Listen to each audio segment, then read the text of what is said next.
రంగారెడ్డి జిల్లాలోని Shamshabad GHMC zonal పరిధిలోని తుర్కియాంజల్, ఇబ్రహీంపట్నం, ఆదిపట్ల, కలవకుర్తి, ఆమన్గల్, మహేశ్వరం, బాలాపూర్, రాజేంద్రనగర్, గండిపేట్, నాదర్గుల్, బడున్పేట్, మీర్పేట్ పాత మున్సిపల్ పరిధిలోని పలు ప్రాంతాల్లో ఉన్న వివిధ పెట్రోల్ బంకులు నో స్టాక్ బోర్డులతో దర్శనమిస్తూ వినియోగదారులను ఆందోళనకు గురిచేస్తున్నాయి.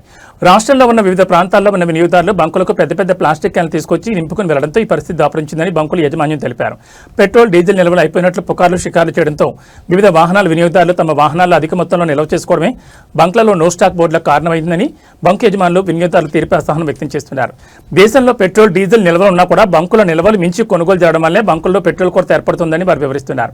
ఎక్కడైనా అనవసరంగా పెట్రోల్, డీజిల్ నిల్వలు అయిపోయినట్లు పుకార్లు చేస్తున్న వ్యక్తులపై కఠిన చర్యలు తీసుకోవాలని, జిల్లాలోని అన్ని బంకుల్లో పెట్రోల్, డీజిల్ నిల్వలు ఉండేలా చర్యలు తీసుకోవాలని జిల్లా కలెక్టర్, ఇంధన శాఖ అధికారులను ఈ ప్రాంత వాసులు కోరుతున్నారు.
అంటే మళ్ళీ తెప్పించుకోరా, ఇండెంట్ పెట్టారా ఉండగానే.